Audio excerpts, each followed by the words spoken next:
প্রিয় পাঠকেরা, তোমরা দেখছো স্বপ্ন পূরণ এডুকেশন চ্যানেল। আমরা প্রতিদিনের মতন আজকেও নিয়ে চলে এসেছি কিছু গুরুত্বপূর্ণ প্রশ্ন উত্তর নিয়ে বাংলায় গুরুত্বপূর্ণ প্রশ্ন উত্তরগুলো প্রতিদিন পাওয়ার জন্য আমাদের চ্যানেলটি লাইক, কমেন্ট, শেয়ার এবং সাবস্ক্রাইব করে দিও।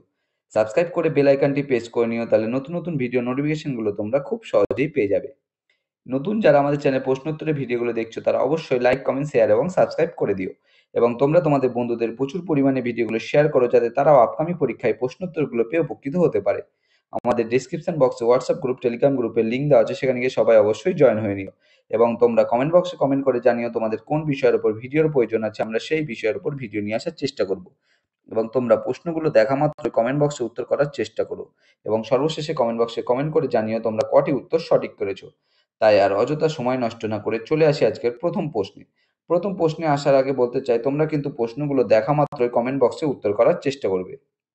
আজকের প্রথম প্রশ্ন, 1 নম্বর প্রশ্ন, নাঙল পত্রিকার সম্পাদক কে ছিলেন? তোমাদের সামনে 4টে অপশন রয়েছে। 4টে অপশনের মধ্যে সঠিক উত্তরটি হয়ে যাবে অপশন সি, কাজী নজরুল ইসলাম। নাঙল পত্রিকার সম্পাদক ছিলেন কাজী নজরুল ইসলাম, এবং এই নাঙল পত্রিকাটা কিন্তু 1925 সালের 16ই ডিসেম্বর কলকাতা থেকে সাপ্তাহিক পত্রিকা হিসাবে প্রকাশ করতেন কাজী নজরুল ইসলাম।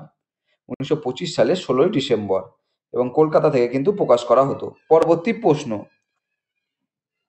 2 নম্বর প্রশ্ন, নাগার্জুন সাগর বাঁধ কোন নদীতে দেখা যায়? তোমাদের সামনে 4টে অপশন রয়েছে।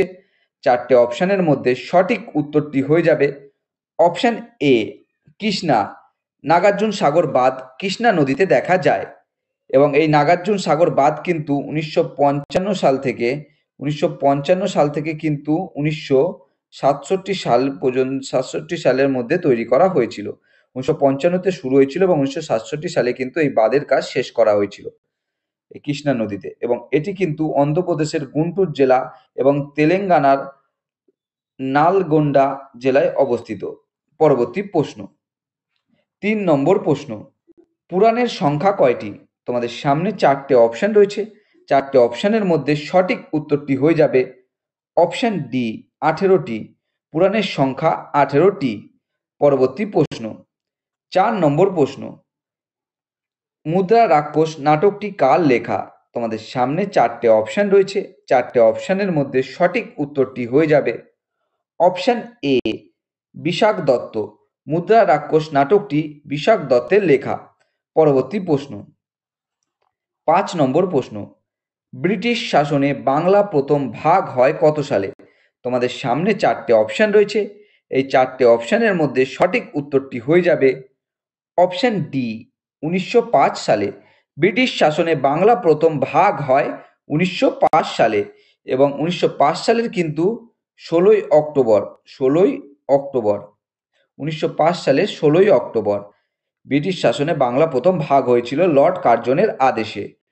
পরবর্তী প্রশ্ন, 6 নম্বর প্রশ্ন, ভারতের প্রথম উপগ্রহ কোনটি? তোমাদের সামনে 4টে অপশন রয়েছে। 4টে অপশনের মধ্যে সঠিক উত্তরটি হয়ে যাবে অপশন সি, আর্যভট্ট। ভারতের প্রথম উপগ্রহ আর্যভট্ট।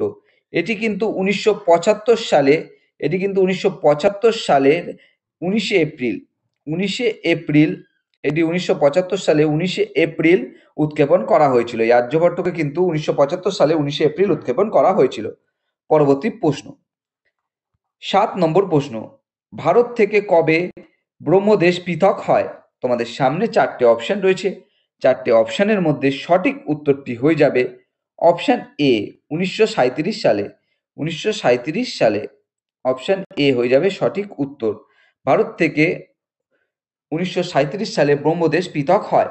পরবর্তী প্রশ্ন, 8 নম্বর প্রশ্ন, কোন বর্ণের আলোর চ্যুতি সবচেয়ে কম? তোমাদের সামনে 4টে অপশন রয়েছে। 4টে অপশনের মধ্যে সঠিক উত্তরটি হয়ে যাবে অপশন ডি, লাল। লাল বর্ণের আলোর চ্যুতি সবচেয়ে কম। পরবর্তী প্রশ্ন, 9 নম্বর প্রশ্ন, বৃষ্টির জলে কোন ভিটামিন থাকে? তোমাদের সামনে কিন্তু 4টে অপশন রয়েছে। এই 4টে অপশনের মধ্যে সঠিক উত্তরটি হয়ে যাবে অপশন বি, ভিটামিন বি 12। বৃষ্টির জলে ভিটামিন বি 12 থাকে। পরবর্তী প্রশ্ন 10 নম্বর প্রশ্ন, শ্রীরঙ্গপত্তনমের সন্ধি কবে স্বাক্ষরিত হয়? তোমাদের সামনে 4টে অপশন রয়েছে। 4টে অপশনের মধ্যে সঠিক উত্তরটি হয়ে যাবে অপশন বি 1792 সালে। শ্রীরঙ্গপত্তনমের সন্ধি 1792 সালে কিন্তু স্বাক্ষরিত হয়েছিল এবং বন্ধুরা 1792 সালের কিন্তু 18ই মার্চ 1792 সালে কিন্তু 18ই মার্চ কিন্তু শ্রীরঙ্গপত্তনমের সন্ধি স্বাক্ষরিত হয়েছিল। পরবর্তী প্রশ্ন 11 নম্বর প্রশ্ন, ব্রহ্মানন্দ নামে কে পরিচিত ছিলেন? তোমাদের সামনে 4টে অপশন রয়েছে। এই 4টে অপশনের মধ্যে সঠিক উত্তরটি হয়ে যাবে অপশন এ কেশবচন্দ্র সেন। ব্রহ্মানন্দ নামে পরিচিত ছিলেন কেশবচন্দ্র সেন। এবং এই ব্রহ্মানন্দ নামে কিন্তু আরেকজনও ছিলেন পরিচিত হিসাবে স্বামী ব্রহ্মানন্দ। তার আসল নাম ছিল কিন্তু রাখাল চন্দ্র ঘোষ। রাখাল চন্দ্র ঘোষকেও কিন্তু ব্রহ্মানন্দ নামে ডাকা হতো। পরবর্তী প্রশ্ন 12 নম্বর প্রশ্ন, ইকোনমিক হিস্ট্রি অফ ইন্ডিয়া গ্রন্থটি কে রচনা করেন? তোমাদের সামনে 4টে অপশন রয়েছে।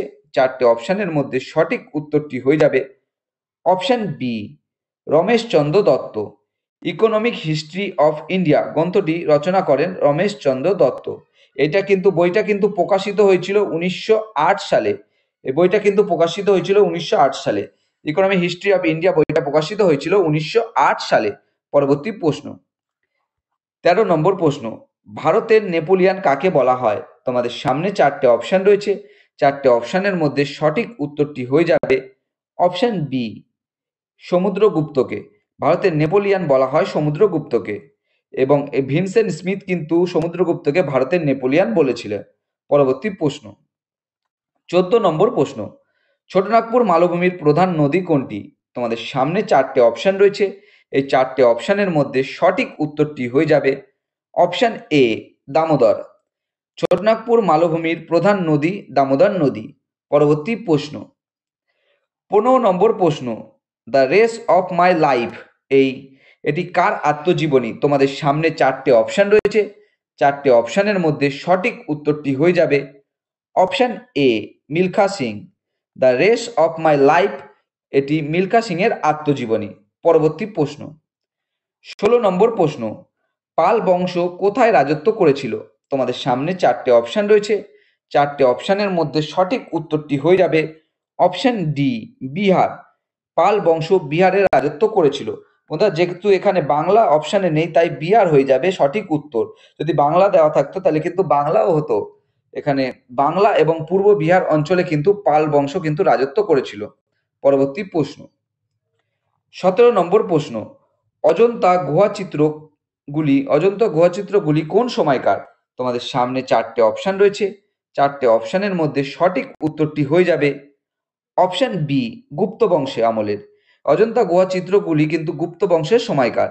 পরবর্তী প্রশ্ন 18 নম্বর প্রশ্ন, টেলিভিশনের আবিষ্কারক কে ছিলেন?